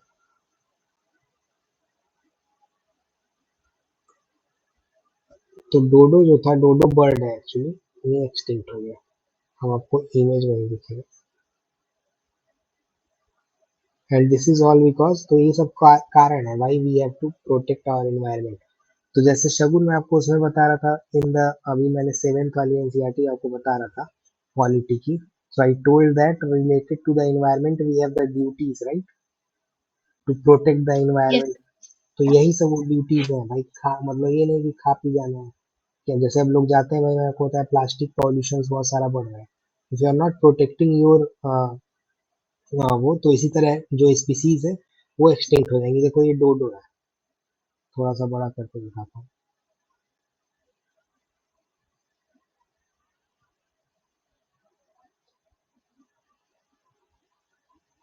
तो यहाँ लिखा है ना, it is a flightless pigeon lived on the island of Mauritius में था ये, ठीक है। 17 मतलब 1600 के आस में, हंटिंग की वजह से, इन्वेसिव स्पीसीज की वजह से, हैबिटाट लॉस, मैंने हैबिटाट आपको बताया है, तो हैबिटाट इसका खराब कर दिया लोग। तो इन सब वजहों से क्या हुआ, तो आपको दिखेगा ये क्या हुआ, ये हो गया, एक्सटिंक्ट हो गया, ठीक है। तो ये देखो ऐसा पक्षी था ये, इस तरह का, ठीक है। पर बहुत ज़्यादा जानने की जरूरत नहीं है, लेकिन इतना पता हो कि भाई यहाँ इस तरह का कुछ था जो एक्सटिंक्ट हो गया, ठीक है। इसमें तो बहुत सारी चीज़ें लिखी होती है, अनटिल अनलेस वो न्यूज़ में नहीं है तब तक आपको बहुत ज़्यादा खोजना नहीं है। न्यूज़ में कहीं आ गया तो मैं, वो जनरली कवर रहता है, मतलब जनरली जब आप पढ़ोगे कोई न्यूज़ का वो, या जो मंथली मैगजीन वगैरह चलती रहती है, या न्यूज़ आर्टिकल, वो अभी भी आपको फॉलो अभी तो करना नहीं है, तो वो चीज़ें कवर रहती हैं, ठीक है। तो ये समझ में आया आपको, डोडो वगैरह ये सब। तो this is the example of extinction, ठीक है। इसी तरह और भी बहुत सारे हैं, ठीक है, जो एक्सटिंक्ट हो रहे हैं, जो एक्सटिंक्ट हो गए, ठीक है। तो ग्रेट इंडियन बस्टर्ड तो इसी वजह से, जो क्रिटिकली इंडेंजर्ड है, ठीक है, क्रिटिकली इंडेंजर्ड जो है उनको बचाने की जरूरत है। If they are critically endangered मतलब number of species is very less, ठीक है, वो स्पीसीज बहुत कम है, वो मर जाएंगे कभी ना कभी। That's why we have to protect them, ठीक है। अब ये भी था, ये देखो ये था वॉली मैमथ, ये दिख रहा है आपको, अब उसमें दिखता होगा, मतलब जैसे आप अगर कोई सीरीज वगैरह देखोगे ना, कोई वेब सीरीज वगैरह, उसमें आपको इस तरह की चीजें दिखेंगी, ये जो आपको दिख रहा है, ठीक है, वॉली मैमथ, ये भी एक्सटिंक्ट हो गया, ठीक है। तो इसके फॉसिल्स वगैरह पाए गए, काइंड ऑफ एलिफेंट टाइप का था, ये देख रहे हो, अलग तरह का था ये, काइंड ऑफ एलिफेंट ही था, लेकिन एक पर्टिकुलर स्पीसीज थी एलिफेंट की। इसके अब आपको बस मतलब फॉसिल्स मिलते हैं, 4000 5000 साल पहले ये पाया जाता था, ठीक है। तो इस तरह के इसके जो फॉसिल्स मिले हैं वो ऐसा है, ये देख रहे हो फॉसिल्स आपको दिख रहा होगा ये, इसी फॉसिल से ये लोग रिक्रिएट करते हैं इमेज, इमेज रिक्रिएट उसी से होती है। तो फॉसिल से इनको पता लग गया कि भाई अच्छा ये चीज नहीं है, तो खत्म हो गया, ठीक है। तो देखो यहाँ लिखा है, will cloning bring the woolly mammoth back to life. जो 10,000, अब क्लोनिंग का मतलब वही अलग अलग क्लोनिंग टेक्निक्स आ गई है जिससे ये लोग क्लोन कर रहे हैं, they are trying to clone the species, ठीक है। तो ये एक दो एग्जांपल याद रहेगा, डोडो वॉली मैमथ, जो मतलब एक्सटिंक्शन, एक्सटिंक्ट हो गया, मतलब याद तो क्या ही रखना है, पूछेगा तो नहीं, लेकिन फिर भी आपको पता होना चाहिए, ठीक है। So this is the extinction, अगर आपको पता लग गया एक्सटिंक्शन क्या है। अब एक वर्ड है, वो वर्ड है sixth mass extinction.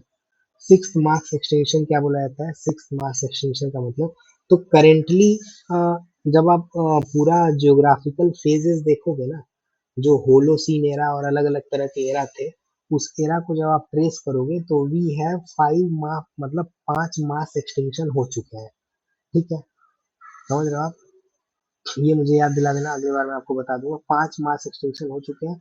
Currently the extinction is going on due to human activity which is called sixth mass extinction, ठीक है।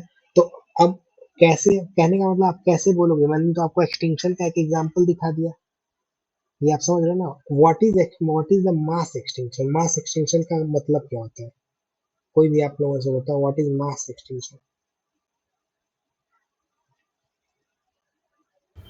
सर जो लार्ज नंबर में स्पीशीज एक्सटिंक्ट हो जाती हैं, मतलब वो स्पीशीज खत्म ही है पूरी लार्ज अमाउंट में।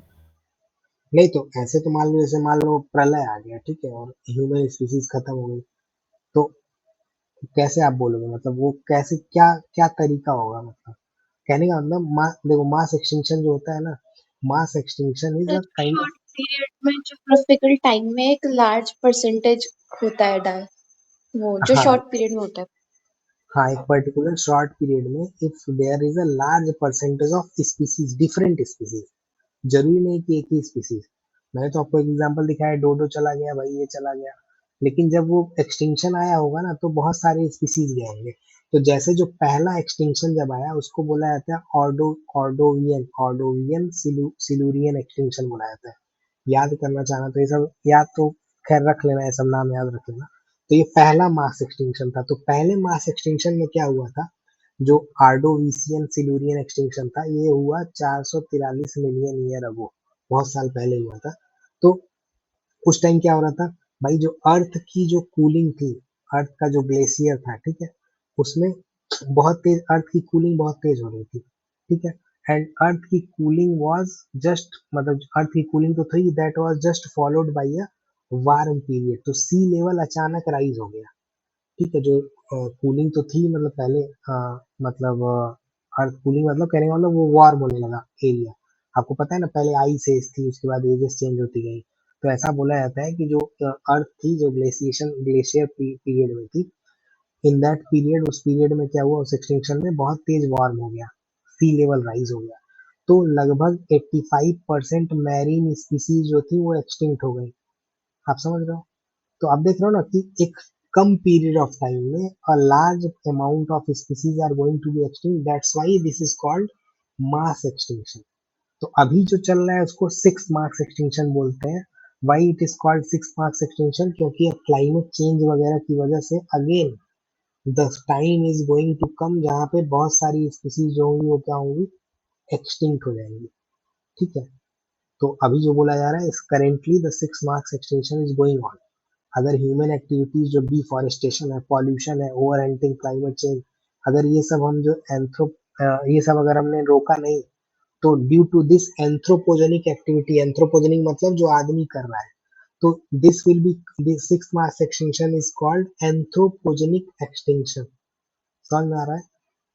एंथ्रोपोजेनिक एक्सटिंक्शन मतलब आदमी ये सब कर रहा है, ठीक है, आदमी ये सब कर रहा है। तो पहला आपको समझ में आया, ऑर्डोवियन में क्या हुआ, बहुत सारे मैरीन स्पीसीज चले गए, ठीक है। इसी तरह डिवोनियन एक्सटिंक्शन आया, डिवोनियन एक्सटिंक्शन में फिर से क्या हुआ, डिवोनियन एक्सटिंक्शन में मतलब जो मैंने आपको बताया था कि भाई जब क्लाइमेट चेंज हो रहा था, मतलब उस टाइम भी क्या था, क्लाइमेट चेंज हो रहा था। तो क्लाइमेट चेंज जब हो रहा था, तो ओशन में क्या थी कि ऑक्सीजन की थोड़ी सी कमी थी। तो एट दैट टाइम, उस टाइम में क्या हुआ कि carbon cycle has Altered with the climate change. तो जो हम लोग आगे पढ़ेंगे अभी, कार्बन साइकिल वगैरह, तो उस कार्बन साइकिल के ऑल्ट्रेशन की वजह से बहुत सारे जो रीफ बिल्डिंग ऑर्गेनिजम्स थे, कोरल्स वगैरह थे, और भी इस तरह के बहुत सारे स्पीसीज थे, वो खत्म हो गए। समझ रहे हो आप? तो पहले क्या होता था, कोरल रीफ शैलो वाटर में भी होता था, तो बहुत सारे शैलो वाटर रीफ जो थे, they have become devastated and खत्म हो गए वो, ठीक है। तो पहले में क्या हुआ, पहले वाले में उस तरह के वो गए मैरीन एनिमल, दूसरे वाले में भी मतलब मोस्टली मैरीन था, but it is a reef system which has been devastated.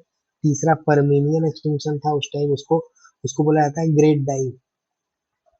उस पीरियड, मतलब उस वर्ड को, उस टाइम को बोला जाता है, उस पर्टिकुलर एक्सटिंक्शन को। जो थर्ड वाला है, the great dying, DYING dying, great GREAT, great, ठीक है, ग्रेट डाइंग। थर्ड वाले में क्या हुआ, थर्ड वाले में मैसिव वॉल्केनिक इरप्शन हुआ, मैसिव वॉल्केनिक इरप्शन हुआ। तो जब भाई वॉल्केनिक इरप्शन होगा तो क्या होगा, जब परमीनियन ट्रायजिक एरा चल रहा था, ये सब क्या है, जब जैसे आप कई सारे एरा पढ़ते हो, ये सब जो परमीनियन वगैरह सब बोल रहा हूँ ना, दीज आर द एरा, हेलोसीन और ये सब क्या है, ये सब जैसे जुरासिक पार्क आपने मूवी देखी होगी, तो जुरासिक ये सब क्या है, Jurassic world, this is a era, वो पर्टिकुलर एरा होता है। मतलब ये जब आप देखोगे ज्योग्राफी में जो लोग पढ़ते हैं ना, मतलब जैसा आप लोग के लिए उतना इम्पोर्टेंट नहीं है, who are actually reading geography in the optional, उनको थोड़ा सा एरा का वो होना चाहिए, वैसे आप लोग को भी थोड़ा बहुत पता होना चाहिए कि ये सब एरा चलते हैं।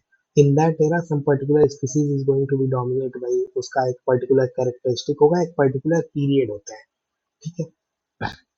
सो इसी तरह तो पहले क्या था, परमीनियन वाले को बोला जाता है, परमीनियन ट्रायजिक एक्सटिंक्शन को क्या बोला जाता है, ग्रेट डाइंग बोला जाता है। ठीक है, फिर मुझे याद दिला था, मैं आपको ये एक बार दिखा दूंगा, थोड़ा सा याद हो जाएगा, हल्का फुल्का थोड़ा बहुत से काम हो जाता है, उसमें बहुत ज्यादा याद नहीं रखना। तो ग्रेट डाइंग उसको क्यों बोला जाता है, because it is not only the marine species but it is also the terrestrial vertebrate species जो थी, मतलब दो तरह की स्पीसीज होती है, वर्टिब्रेट। वर्टिब्रेट का मतलब जिनके पास रीढ़ की हड्डी है, इनवर्टिब्रेट का मतलब जिनके पास रीढ़ की हड्डी नहीं है। लाइक वी आर वर्टिब्रेट, मतलब हम लोग वर्टिब्रेट्स में आते हैं। ठीक है, ऐसे बहुत सारे स्पीसीज है जिनका vertebrate which is having a particular form of skeleton, that is vertebrate. बहुत सारी इनवर्टिब्रेट भी है। तो इस टाइम क्या हुआ, वर्टिब्रेट स्पीसीज भी जो थी 70% वो भी चली गई। And why it was happened, तो ये आप याद रख सकते हो, जो तीसरा वाला मास एक्सटिंक्शन था, it was happened due to massive volcanic eruptions and that has led to the global warming and ocean acidification। ठीक है, जब वॉल्केनिक इरप्शन हुआ तो उससे क्या हुआ, कार्बन बहुत सारा बाहर आया, ग्लोबल वार्मिंग हुई, ओशन एसिडिफिकेशन हुआ, और इस वजह से बहुत सारी मैरीन स्पीसीज और वर्टिब्रेट स्पीसीज मर गई। समझ में आ गया आपको ये चीज? ठीक है, ठीक है, समझ में आया ये चीज। तो दिस हाउ, मतलब एक दो चीज आपको याद रखनी है, इस तरह से स्पीसी ऊपर नीचे होती रही है, बहुत ज्यादा याद रखना नहीं है। डायनासोर का एक्सटिंक्शन फिफ्थ मास एक्सटिंक्शन में माना जाता है, पांचवें वाले में। ठीक है, पैलोजीन एक्सटिंक्शन बोला जाता है, उसमें डायनासोर का एक्सटिंक्शन हुआ था। ठीक है, समझ रहे हो आप? Yes. जब हमारा जब तो डायनासोर का जो एक्सटिंक्शन हुआ दैट इज कॉज्ड बाई, मतलब ऐसा बोला जाता है, कॉज इसका था एस्ट्रॉयड इम्पैक्ट था, मतलब ठीक है, एस्ट्रॉयड्स बहुत सारे, जैसे मतलब एक क्रेटर बना, मतलब एक एस्ट्रॉयड का इम्पैक्ट हुआ, और मतलब धरती पे एक एस्ट्रॉयड गिरा तो एक क्रेटर बना, CHICXULUB, चिक्सलब करके एक क्रेटर बना है मैक्सिको में। ठीक है, मैं अभी आपको दिखाता हूँ इसकी इमेज। तो वो क्रेटर बना along with the Deccan trap, जो आप मतलब पढ़ते हो। तो डेक्कन ट्रैप जब बन रहा था, तो डेक्कन ट्रैप बनने का मतलब that is a volcanic activity and how the land came up and the Deccan trap form. Deccan trap मतलब जहाँ इस टाइम महाराष्ट्र वगैरह है, महाराष्ट्र विदर्भ का रीजन है ना, तो दोज आर फॉर्म, तो उसको डेक्कन ट्रैप बनाया था। ठीक है, तो इस सब वजहों से वो डायनासोर वाला एक्सटिंक्शन होता है। ठीक है, समझ में आया ये चीज? तो this is the mass extinction जो आपको पढ़ना था। मैं अब आपको लास्ट एक बार दिखा देता हूँ थोड़ा सा इमेज। ये था मास एक्सटिंक्शन, मेरे ख्याल से आप लोग को समझ में आ गया होगा। अब जरा इस क्वेश्चन का आंसर बताओ। ये तो क्वेश्चन आपको थोड़ा सा छोटा कर देता हूँ, दिख नहीं रहा होगा, दिख रहा है ये क्वेश्चन? जल्दी जल्दी बताते जाओ, दो तीन क्वेश्चन है जो खत्म कर लेते हैं तो हो जाएगा।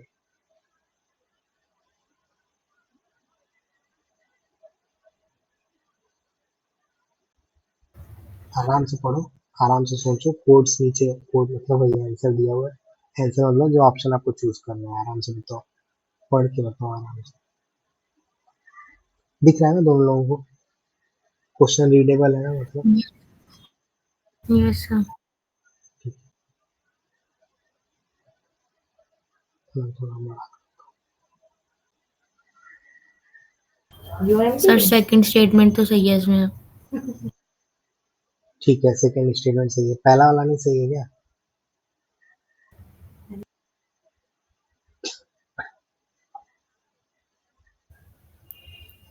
सर इवोल्यूशन मतलब तो नेचुरल सिलेक्शन हो गया, मतलब उसमें अडेप्टेशन भी होना चाहिए और वेरिएशन भी होना चाहिए। हाँ, तो मतलब वो तो बहुत बड़ा टर्म है, पहले वाला एवोल्यूशन से। हम्म, सर दूसरा आप पहले बोले थे वाला तो हाँ, पहला तो गलत है, तो आपने अडेप्टेशन बताया होगा था। मे हम्म, यस सर। सर थर्ड वाला नहीं पता ये। थर्ड वाला क्या था? तो अब आंसर बताओ। अब तो ऐसे क्वेश्चन हमने पढ़ लिया, अब ऐसे क्वेश्चन आएगा तो आंसर क्या हो सकता है? जैसे पहला वाला तो आपने बताया गलत है, तो ऑप्शन क्या होगा फिर? ऑप्शन आपको दिख रहा है ना? सर COD तो एलिमिनेट हो गया, फिर ऑल वाला भी एलिमिनेट ही हो गया इससे। हाँ, तो बी आंसर है। पहला गलत हो गया तो बी। Yes sir. तो ऐसा ही क्वेश्चन आता है मोस्टली, जैसे आपको नहीं पता चला ना तीसरा वाला स्टेटमेंट।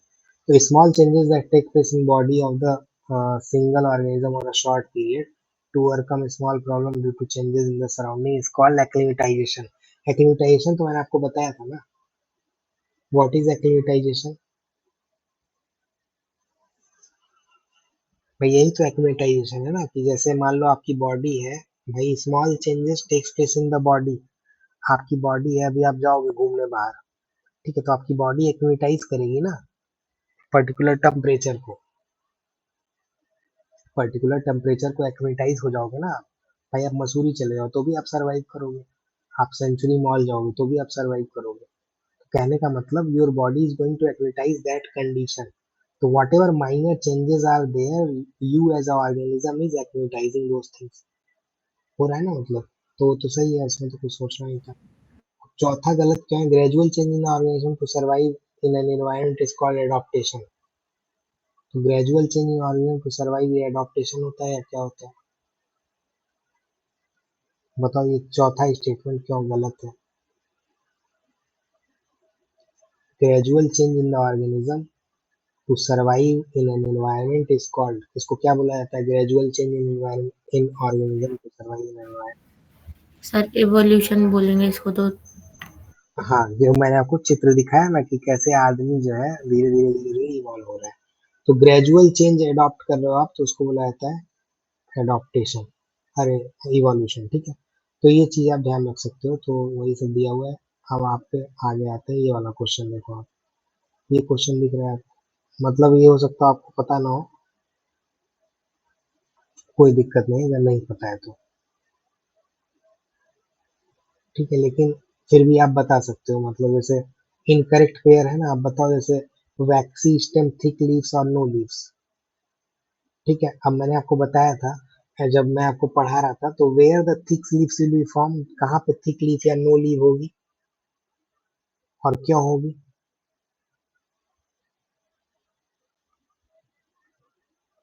बताओ, शगुन आप बताओ, वैक्सी स्टेम थिक लीव या नो लीव कहाँ होगी और क्यों होगी?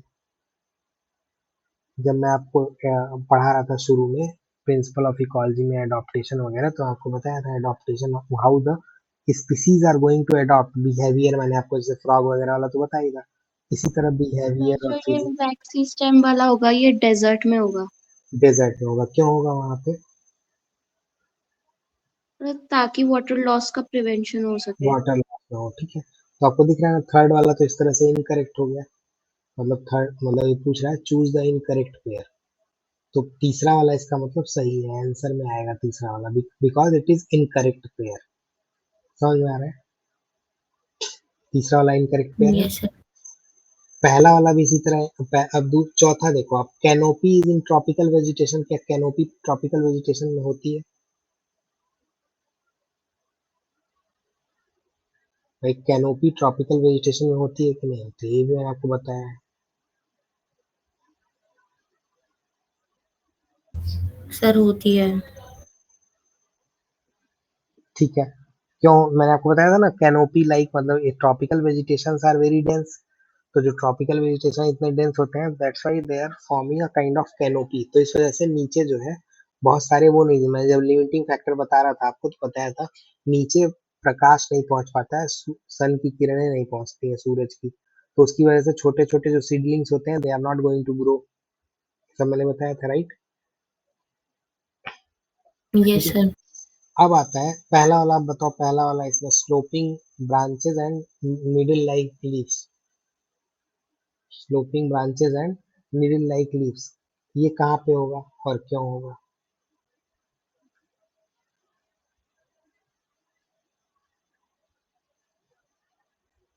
और दूसरा ये बताओ डीप रूट कहाँ होगा?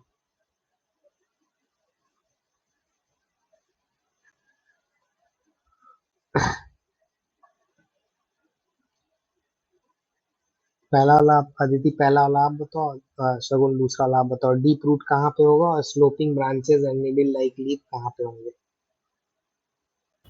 सर ये स्लोपिंग ब्रांचेस तो माउंटेनियस एरिया मतलब माउंटेन वेजिटेशन में होगा।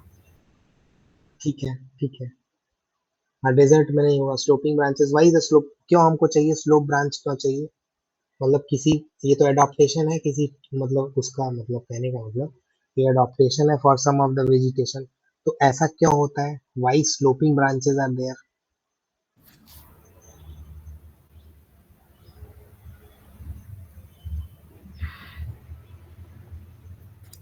बताओ। स्लोपिंग जैसे ब्रांच जो होगी ना, अगर स्लोप पे होगी तो ये कहने का मतलब, जैसे आपने बताया कि भाई डेजर्ट में तो नहीं होगा, ये माउंटेन में होगा। माउंटेन का मतलब mostly it will be in the taiga vegetation. तो टैगा वेजिटेशन आपको और थोड़ा सा डिटेल में पता लगेगा, लेकिन अब देख लो ना, आप पकड़ पा रहे हो चीजें। स्लोपिंग ब्रांच इस वजह से होती है किसी भी चीज की, जैसे स्नोफॉल हुआ, जैसे आप मसूरी जाओ ऊपर, तो मसूरी में बहुत ऊपर चले जाना आप, तो you will find various sloppy branches in the trees, you will find needle like leaves. ठीक है, नीडल लाइक, उसकी जो लीव्स होंगी ना वो नीडल लाइक होंगी, मतलब ऐसा सुई जैसा होगा। क्यों होता है? क्योंकि जब स्लोपिंग ब्रांच होगी तो जो, मान लो अभी जैसे मसूरी में कल मैं देखा पानी आने बरसा था, तो वो आइस का वो आया। तो इस तरह से अगर जो आइस वो होता है, मान लो बर्फ पड़ती है, तो स्लोपिंग ब्रांच रहती है, तो उससे क्या होता है, आइस एक्यूमुलेट नहीं होगा। ठीक है, जो स्नो है वो एक्यूमुलेट नहीं होगा, इस वजह से स्लोपिंग ब्रांच होती है। ठीक है, और नीडल लाइक लीव्स होगा तो उससे क्या होगा, नीडल लाइक लीव्स से पानी का जो वही सेम काइंड ऑफ जो डेजर्ट में होता है ना, कि how they are going to conserve their water, same kind of function is for the needle like leaves. ठीक है, समझ में आ रहा है ये चीज। अब डीप रूट बताओ, शगुन किसका होगा डीप रूट? डेजर्ट में। डेजर्ट में। ठीक है, तो मेरे ख्याल से क्लियर हो रहा है आप लोग का, ठीक ठाक चल रहा है। अब आते हैं ये वाला क्वेश्चन, देखो आया है, ये जो क्वेश्चन दिख रहा है 2018 में आया था। ये दिख रहा है ना, the term 6 mark extension 6 is often mentioned in the news context of, ऐसा। अब ये क्वेश्चन आएगा तो जब पहली बार आता है तो नहीं पता लगता है, अभी तो आपको पता है तो आप भाई कर दोगे, कोई दिक्कत नहीं है। और देखो इसमें लिखा है ना कि fears of a possible collision of a meteorite with earth, और ये वो लिखा हुआ है, mankind over exploitation misuse of natural resources fragmentation destruction of ecosystem. तो इसका यही है डी। ठीक है, मैं आपको बताया ना एंथ्रोपोजेनिक वो हो रहा है, तो ये तो आप बता ही लेते, तो मैं इसलिए आपसे पूछ नहीं रहा हूँ। लेकिन इसमें जब आप पढ़ रहे होगे तो आपको कंफ्यूजन दूसरे और तीसरे में हो सकता था, लेकिन once you know the extinction word, अगर आपको एक्सटिंक्शन एज अ वर्ड पता है, then you can easily write, मतलब आप उस टाइम आपको कुछ ना पता हो तो आप देख रहे हो ना, इट इज नॉट आस्किंग कि भाई हेलो सीन है या ये है फलाना ढमकाना है, कारण क्या है। ठीक है, या कौन एक्सटिंक्ट हुआ, इनवर्टिब्रेट हुए या वर्टिब्रेट, तो मैं आपको बता रहा हूँ, लेकिन वो सब भी जानने की जरूरत होती नहीं है, क्योंकि वो सब याद रखने की जरूरत नहीं है। ठीक है, so this is the six extinction. तो जो मैं आपको एक्सटिंक्शन बता रहा था ना, तो वही है, देखो सिल्यूरियन एक्सटिंक्शन हुआ स्मॉल में, डिवोनियन एक्सटिंक्शन हुआ, मैरीन ट्रॉपिकल, ट्रायजिक एक्सटिंक्शन हुआ। ठीक है, तो इसमें अफेक्टेड मेनी स्पीसीज, तो यहाँ से वर्टिब्रेट का एक्सटिंक्शन शुरू हुआ। जुरासिक एक्सटिंक्शन हुआ। ठीक है, तो इसमें वर्टिब्रेट और ये सब भी चले गए। ये जो क्रीटासियस वाला था, इसमें क्या हुआ, डायनासोर क्रीटासियस में गए हैं, ये याद रखना चाहो तो याद रख सकते हो, बाकी याद नहीं रखना है। ठीक है, और ये ह्यूमन एक्टिविटी की वजह से है। तो इस तरह से अलग अलग ये टोटल 6 एक्सटिंक्शन के इवेंट्स हैं। ठीक है, and these all happened due to various various things. पहला वाला जनरली क्या हुआ, जब आइस से हम, मतलब वार्म हो रहा था, तो इसमें 85% जो वो थे मैरीन एनिमल, वो चले गए। ठीक है, डिवोनियन वाला mostly was because of the warming of the अर्थ। ठीक है, थर्ड वाला क्यों था, बिकॉज ऑफ द, मतलब ये थर्ड वाला क्यों हो रहा था, because of the volcanic activity. Volcanic activity इस वजह से ये हुआ, मतलब बहुत सारा वॉल्केनिक एक्टिविटी हुआ, अर्थ का टेम्परेचर राइज हो गया। फिफ्थ वाले में भी यही था, वॉल्केनिक एक्टिविटी थी, प्लस फिफ्थ वाले में आपको क्या याद रखना था, मैंने आपको बताया एक चिक चिकबक करके क्रेटर है मैक्सिको में, asteroid impact was another cause for this. ठीक, तो मैं आपको वो चीज लास्ट दिखा देता हूँ, टू एंड इट, देख के समझ लो। हम्म,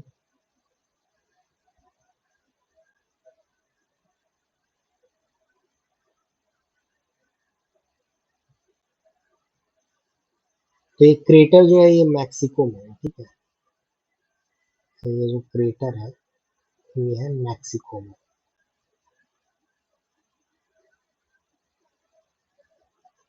दिख रहा है ये, इसका इमेज जो है, तो ऐसा क्रेटर फॉर्म हुआ, दिख रहा है बड़ा सा ये, यस सर। देखो ऐसा ये एस्ट्रॉयड इम्पैक्ट हुआ, इस वजह से क्रेटर फॉर्म हुआ उस टाइम की वजह से, जो उस टाइम था, तो डायनासोर इसकी वजह से बोला जाता है एक्सटिंक्ट हुए। तो एक कारण ये भी था, ठीक है। तो CHICX चिक्सलब बोला जाता है, चिक्सलब, ठीक है। क्रेटर कहाँ पे है? मैक्सिको में, ठीक है। तो आपको दिखेगा ये बहुत बहुत छोटा नहीं है, काफी बड़ा क्रेटर है, ठीक है। और कहाँ मतलब एग्जैक्ट एरिया इसका देखोगे तो ये जस्ट एट द मैरीन का वो जो टिप है ना, वहीं पे है ये, देखो इस तरह का है। तो लोग बोलते हैं इसकी वजह से पानी भी भर गया, देखो यहाँ पे अभी दिख रहा होगा, गल्फ ऑफ मैक्सिको दिख रहा है, गल्फ ऑफ मैक्सिको, यहाँ देखो चिक्सबर्ग क्रेटर है, ठीक है। तो जब उस पूरे मैप को देखोगे ना, तो ये मैक्सिको में पड़ता है।